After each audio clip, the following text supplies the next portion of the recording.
Welcome to Condom Distribution as a Structural Intervention, Midwest Virtual Institute, brought to you by AIDS United as a part of the CVA Provider Network, supported by Cooperative Agreement number PS 19-1904 from the Centers for Disease Control and Prevention.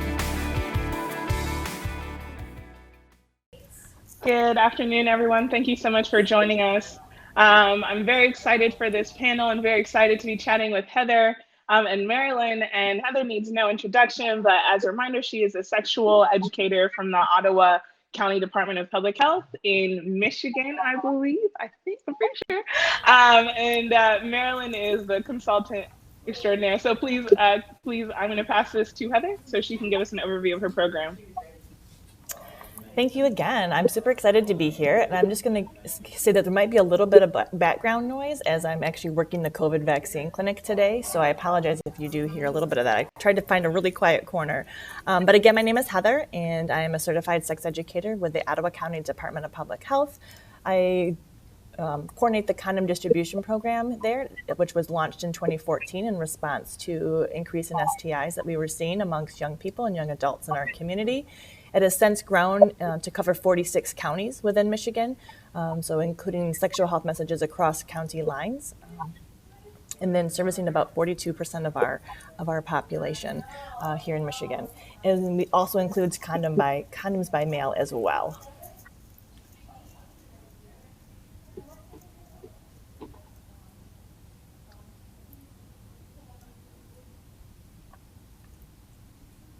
Awesome. Thank you so much. I'm going to pass it to, or I'm going to ask actually some questions.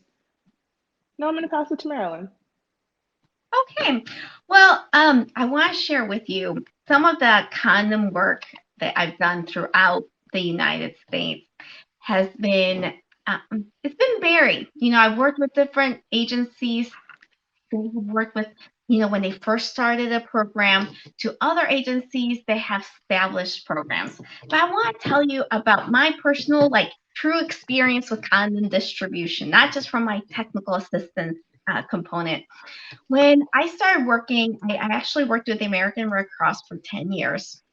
And we did a lot of work with the Latino community or the Latinx community to increase condom usage. And some of the things that we found out with acceptability were that we couldn't talk about condoms. It wasn't the first thing that we could bring up. If we brought up condoms, it was just like, yeah, no, that's not going to work. Like, that's too forward. So we really had to start our work by creating community networks that would help us talk about first education, wellness. And from there, we moved on from wellness. We were able to touch upon sexual health. From sexual health, then we could start talking about condoms and bringing them up.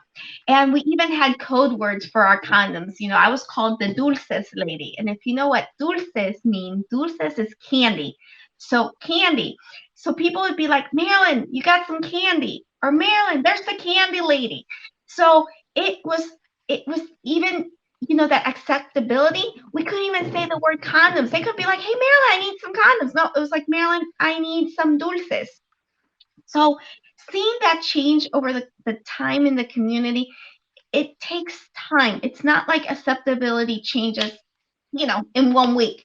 The effort has to be put in to meet the community where they're at and then go with them, you know, flow with them to see where they're comfortable and provide the services they need. So making those assumptions like that, I mentioned in that community assessment, and making sure that we can take the time to do the work that's needed. So we can't expect results in just, you know, snap of our fingers and everybody wants to take our condoms.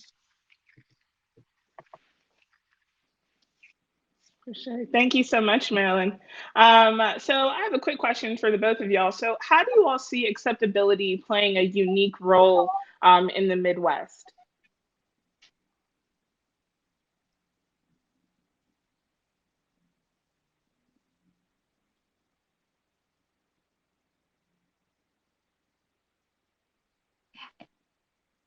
I can't hear you, Heather. I don't know.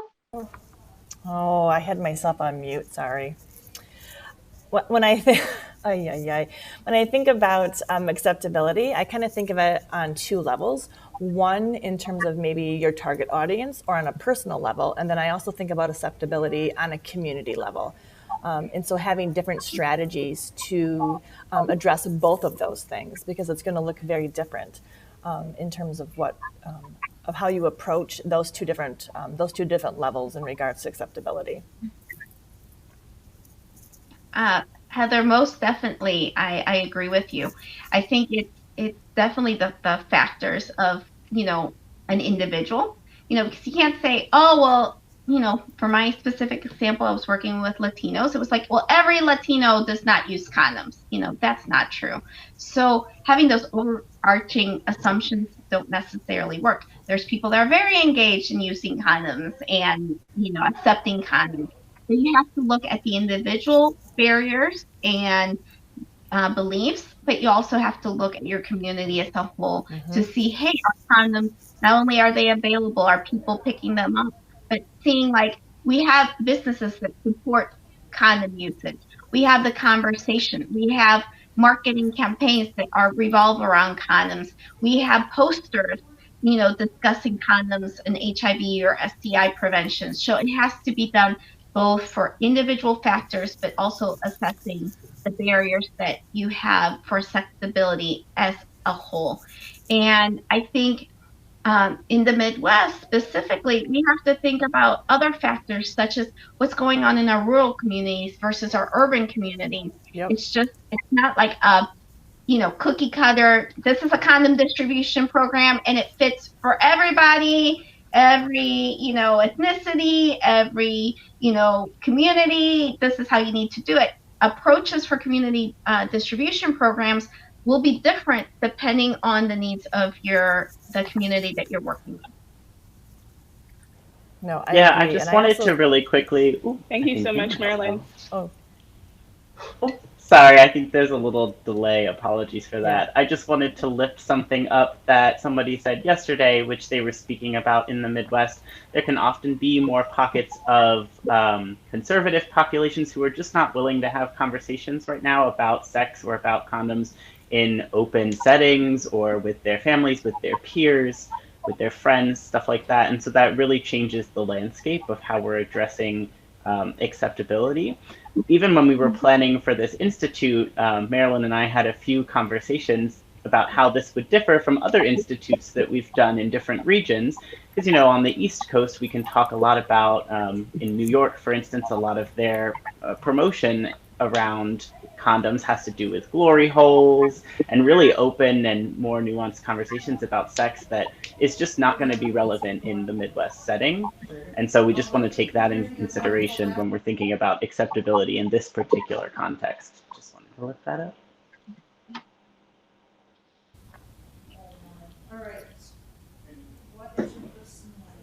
I think to go along with that that's why it's so important to have those non-traditional health partners as part of your community partner. So it's not just the health department that thinks your sexual health is important, but it's the convenience store, the tattoo parlor, where you buy your snacks, where you're going to get your craft supplies. Like, you're building in those non-traditional health partners. So it's not just a message coming from, the urgent care or the hospitals or your primary care physician, but you're getting it from all facets of the community who are buying into one sexual health message that we can all be promoting together. And even including our faith communities. I think a lot of times we're afraid to approach our faith communities when it comes to condom distribution or to have them as a partner. But in some communities, in the Midwest, we all think our county or our city is the most conservative, right? And in which maybe there's some truth in that, but our faith communities play a big role in people's sexual decision making. So having them at the table and including them in this partnership is really, really important. And I would like to share, Heather, I think that you bring up such an amazing point about our faith communities. One of the things that when we were working with our program, I got to talk, I was, for Latino community, high percentage of Latinos are Catholic and then Protestant, and then the number goes down. And one of the things that I did is I talked to a lot of the churches in the St. Louis area, our Lady of Guadalupe, St. Cecilia, so all these different churches. And one of the things, it was kind of interesting. One of the priests was like, "Oh, Marilyn, you're a good Catholic lawyer. You can come in and talk to the young married people, or you can come and talk to the different quinceañera groups or the youth. You can come in and do all these things." And obviously, I know how important condoms are, but I wasn't going to show up to a church and be like, "Condoms, everybody, here you go," right? I had to be respectful of what was going on. So I knew what I could do at the church. I knew that I could talk about what HIV was. I could talk about different STIs. I could give education. But believe me, that afterwards, people were like, "Can I get you some of those? Can I get some dulces? I can get some dulces. Can you get some candy?" And I was like, "Yes, you can, but we can't do it on church grounds." So guess what? About 2 blocks from the church, there was a gas station or a parking lot that we would go down to, and that's where I would provide some dulces or condoms. And that's the way that, I wasn't offending the churches in any way. I was bringing the education that they wanted me to have there, but we were also meeting the needs of the community, and that formed a great partnership.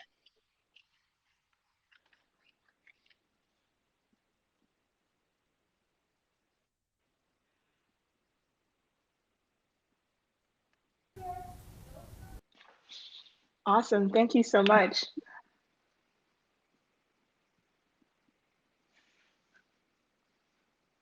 Heather, there's a bit of a delay. Did you want to respond to that comment, to that response? Nope. I'm good. Thanks. Okay, awesome. Thank you so much. Go ahead, Marilyn. I see, I have Sheila and I see Michelle saying some of the questions that some churches don't even want to talk about sex. Sheila says she's very fortunate about HIV faith program that churches are distributing condoms in the vestibule. So I think it depends on the different denominations. And some places, you might have to start out with just, this is, health talks. And when you talk about health, you do overall health, and you start little bit by little bit. So, I think it just really depends on the denomination, on the church. I know with St. Alphonsus the Rock in St. Louis, we started their first HIV program there for life. It was called Learning Immune Function Enhancement.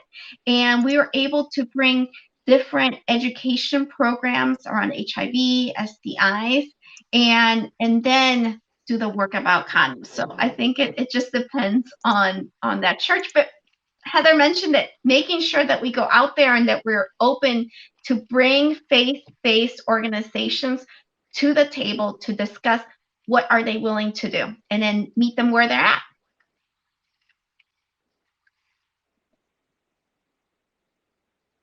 Awesome. Thanks, Marilyn.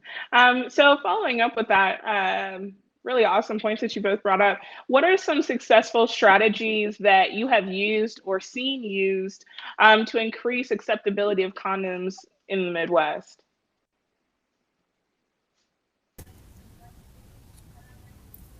And also bonus points. Sorry, Heather, I know you're about to respond. And also just conversations about sexual health in general. So opening those doors and really getting to the meat of the conversation.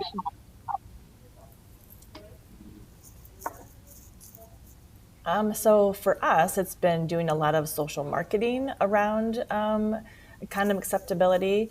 I think looking at condom use not just as prevention for STIs and pregnancy, but part of looking as condom use as part of sexual pleasure as well, and part of self-care. That I care enough about my sexual health, that I care just as much about your sexual health. And so engaging in helping young adults engage in that type of conversation, and kind of just making a total pivot in terms of how we even talk about condom use, because it's usually solely talked about as pregnancy prevention, right, and STD prevention, but really trying to reframe how we think about it within our communities. to be more positive, right? To think about sexual pleasure as a whole, to really be educating on the different types of condoms, the different sizes of condoms, and having open, honest conversations about why people aren't using condoms, because it does feel different. They may not fit right. They do break. And acknowledging that and not just kind of like poo-pooing that to the side and saying, well, just use them anyways because that's what we want you to do. It's really about acknowledging those feelings and having those conversations and really kind of digging down deeper, because there's all these different levels, right, of why people don't want to use them or feel that they can't use them, and things like that. So we've done it through social media. We've done it through college campus activities, sex ed in a fishbowl, condoms and cupcakes, lots of different ways to help engage in that kind of conversation. One of the events that I'm very proud of that we did so a little bit ago, but we had an event at one of the universities, actually St. Louis University, and we had about 300 people show up. What we did was we had one of the Latin bands play. So it was a very people wanted to go see this band. They were, I was able to work with the band and say, hey, would you be able to donate some of your time?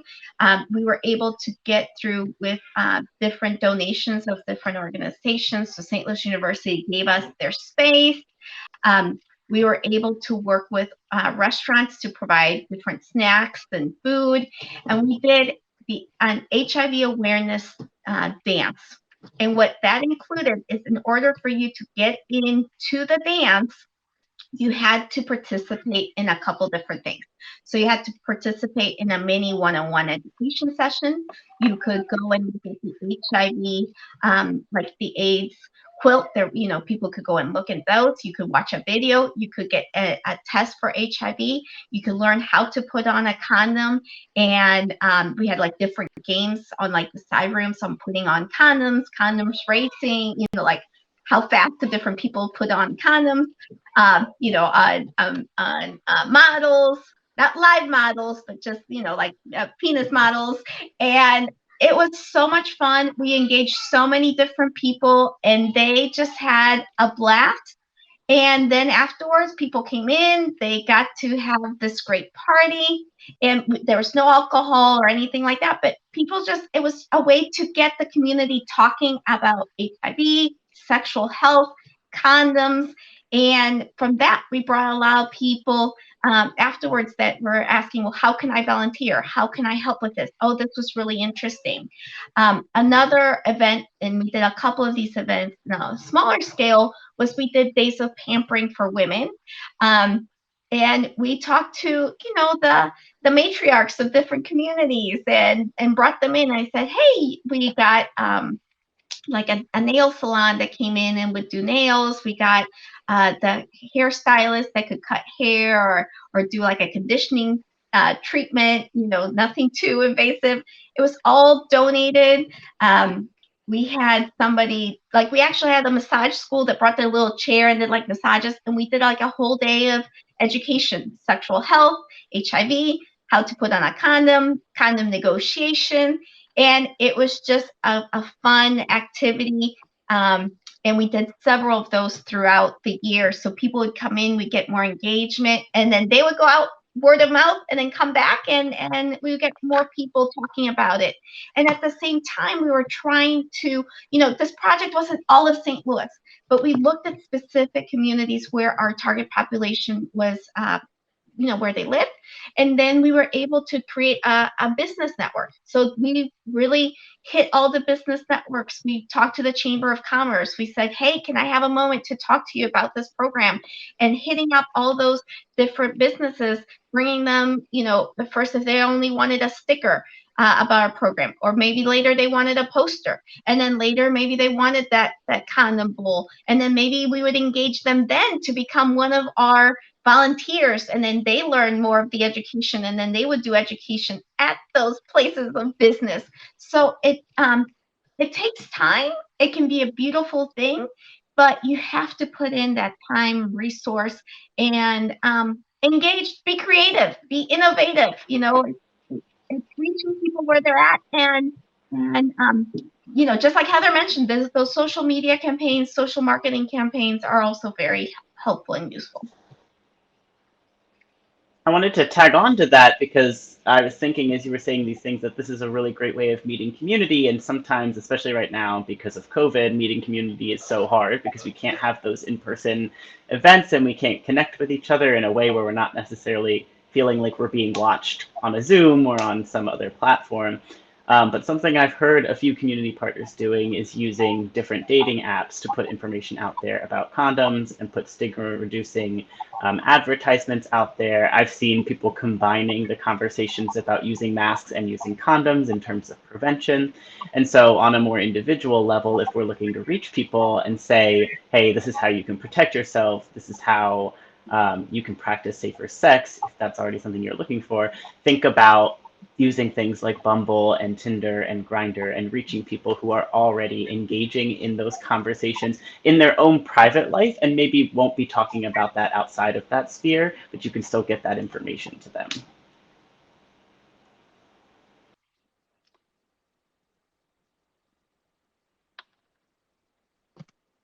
Awesome. Thank you so much, everyone. My next question has to do with barriers and hurdles and obstacles and complications. So presently, in in the time of COVID-19, what barriers still exist in the Midwest when it comes to acceptability? And what can be done and what needs to be done to help overcome them?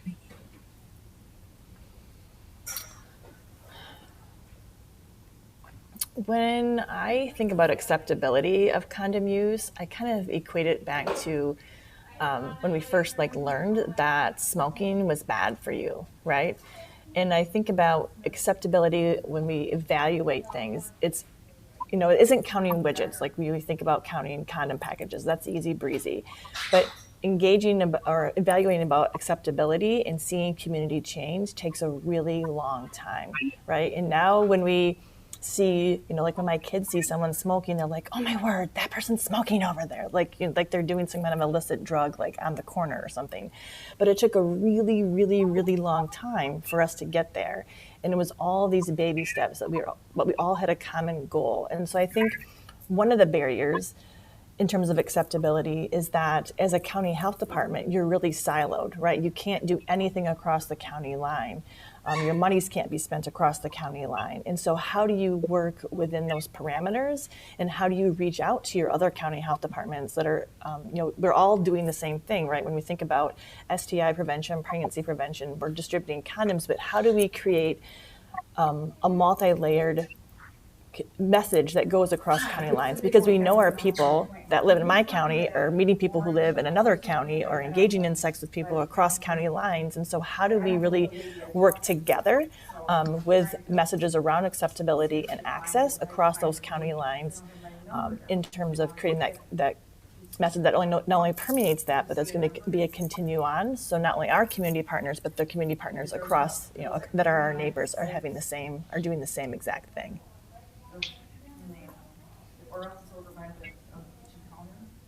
And Teresa, I would love to hear from our participants. I want to see how do they see the challenges for acceptability in the Midwest? So,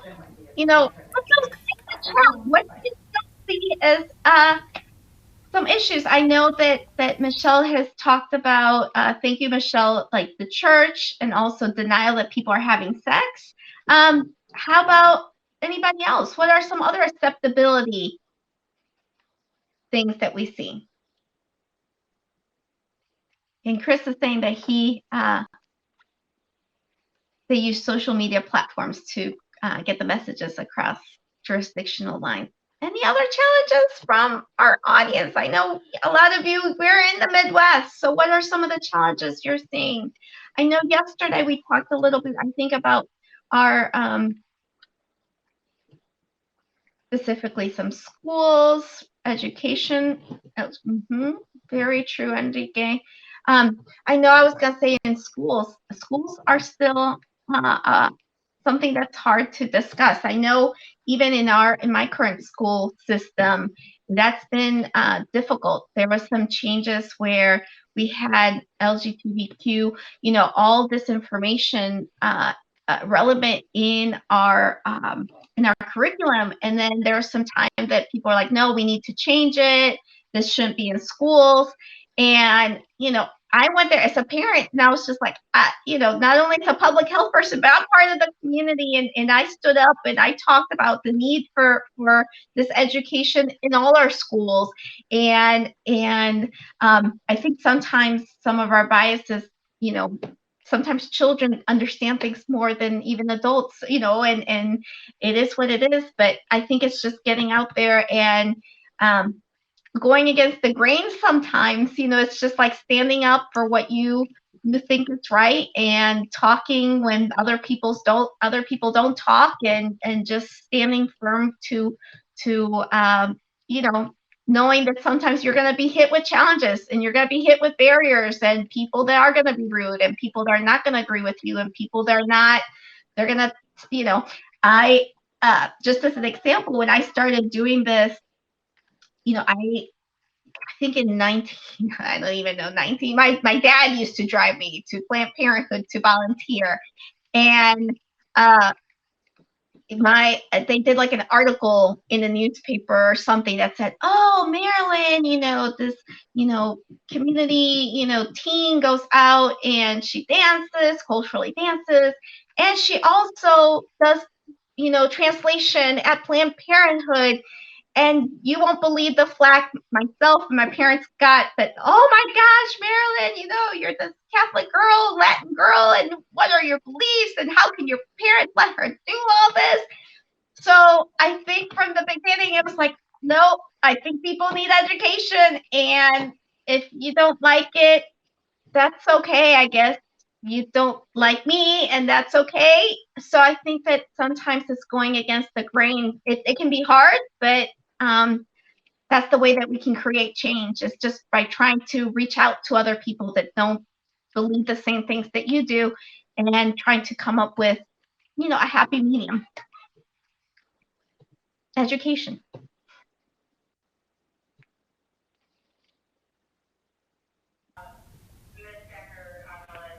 Thank you to you both. I had a quick question, because as we were talking, I'm realizing that there might be different approaches to increasing acceptability from a health department perspective and from a CBO or non-traditional partner perspective. And I was wondering if both of you all could touch on your experiences, doing this work from inside a health department, and also doing this work from a CBO perspective.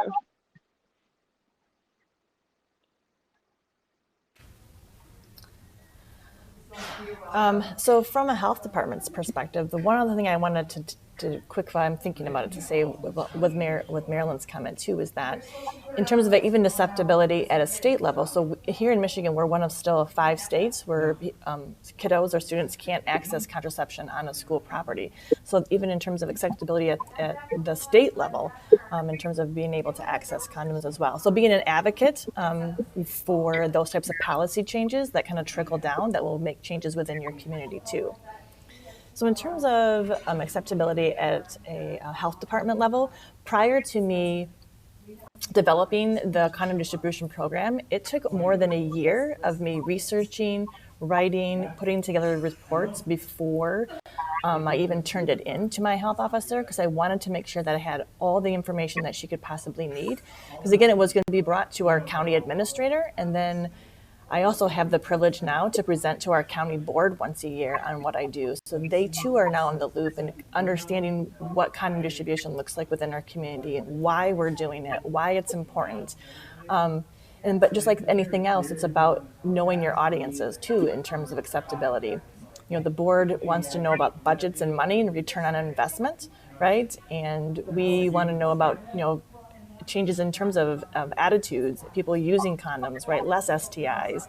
They want to know why in 2014 I implemented it, but in 2019 my STD rates hadn't gone down, right? And I know why they hadn't gone down, because when you bring about awareness of something, you're going to see increased testing. That chlamydia was already there, but now we're just testing for it, and people are accessing those sexual health services.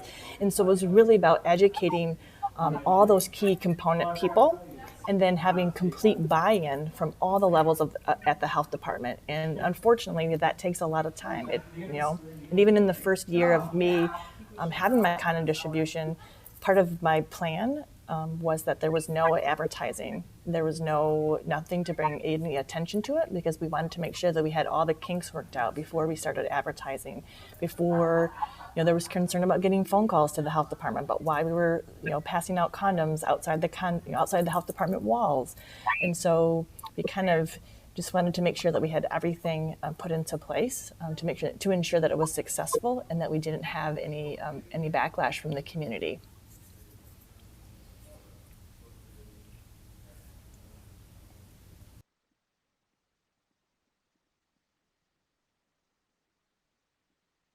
And I think for me, coming from a community-based organization, we didn't have that many resources, so we had to really think about, outside of the box and creating like a volunteer network that we would be able to train and help go out.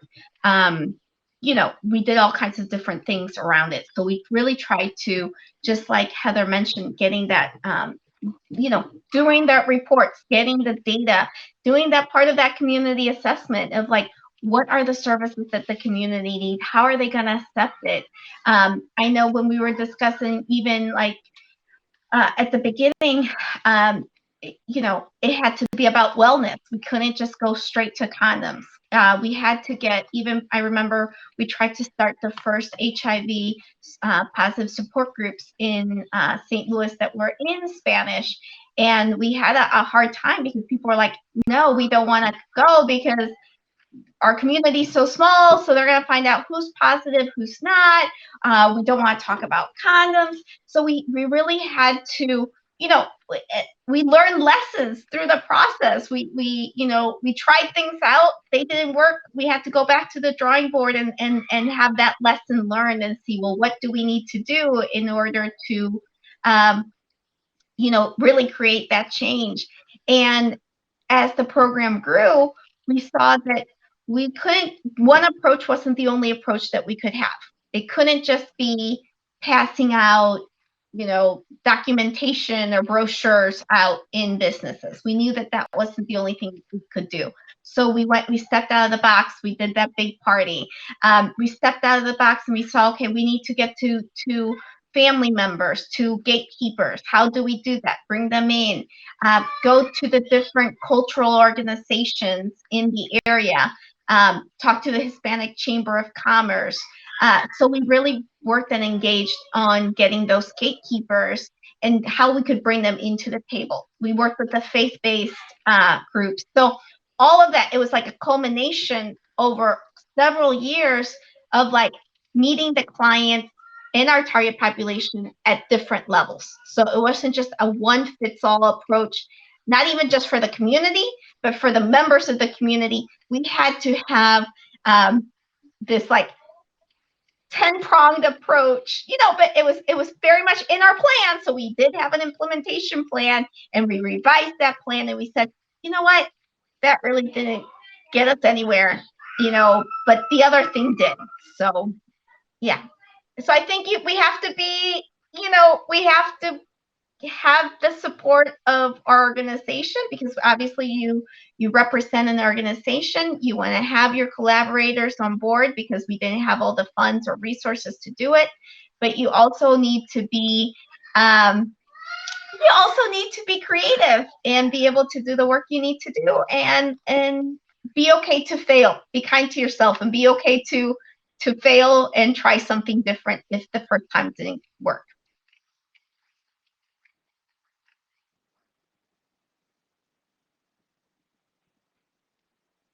Thanks so much, Marilyn. We have time for one last question. And to the both of y'all, how has COVID-19 played a role in acceptability of condom usage in the region?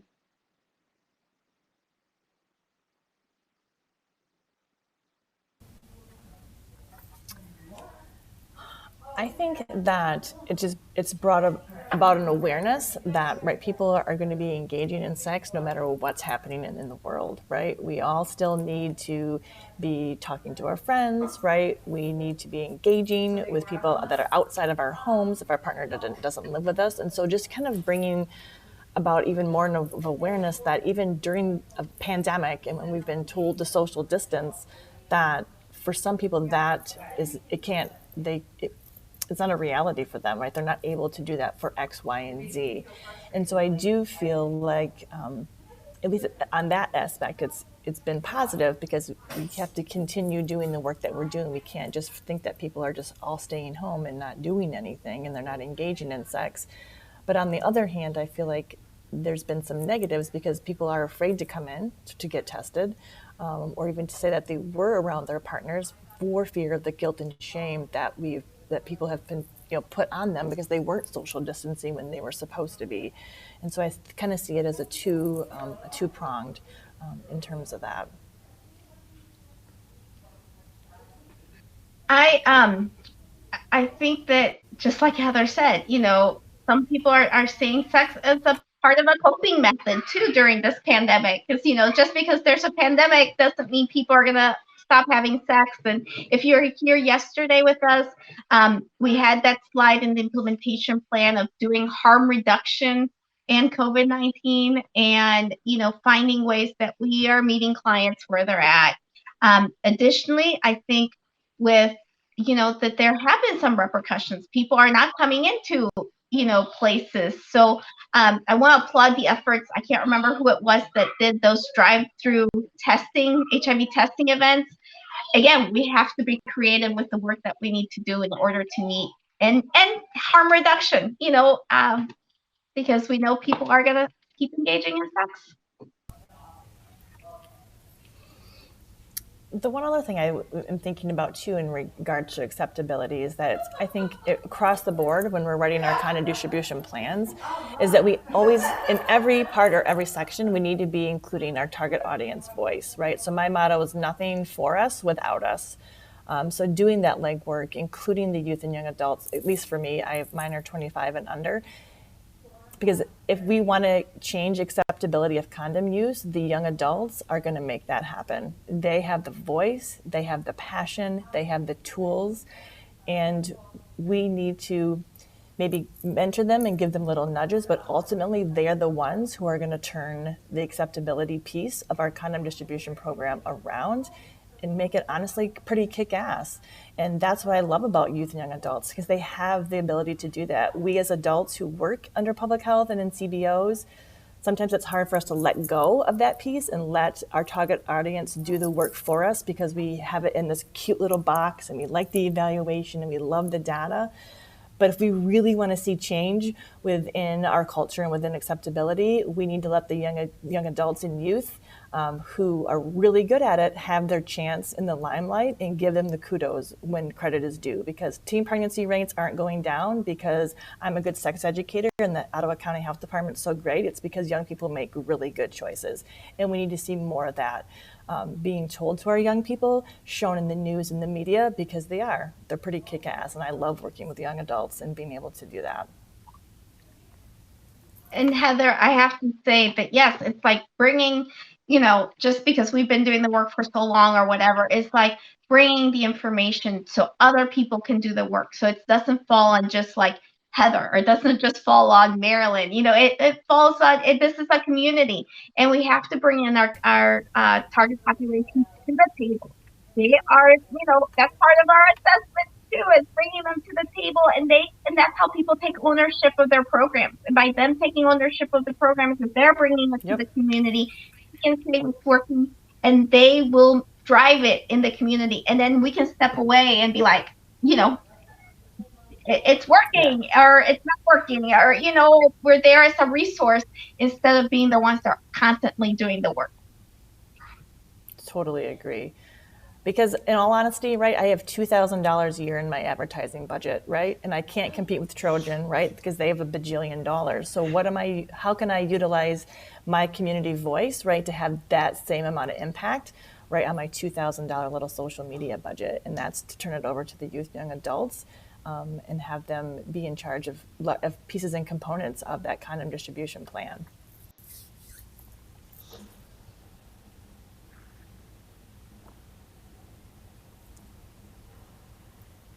Awesome. Thank you all so much for these great responses. At this point, we are going to take some questions from the audience. So folks, feel free to drop any questions or comments that you may have in the chat, or if you feel comfortable enough to unmute yourself and speak into the space, we have time for just one or two questions. So giving folks just a quick second.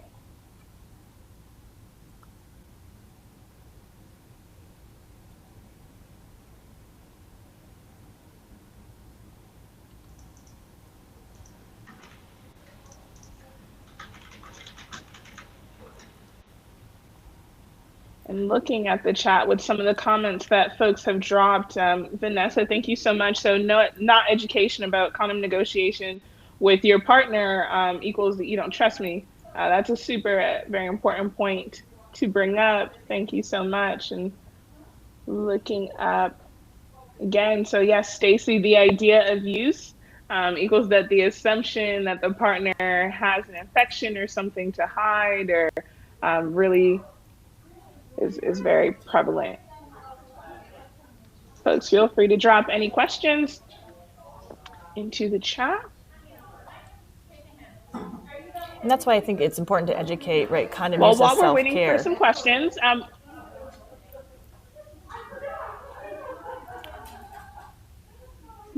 go ahead, Heather. No, I was just saying, just reiterating the fact that I think that's why it's important to kind of be reiterating and again pivoting those messages that we have, that condom use equals self-care, right? That I care about myself and I care about you. It has nothing to do with the fact that I'm hiding something or that I'm certain you have an STI or that I feel like you're unfaithful or untruthful. It's this part of, that's part of a healthy relationship. When we think about self-care, is taking care of your own body and your partner's as well.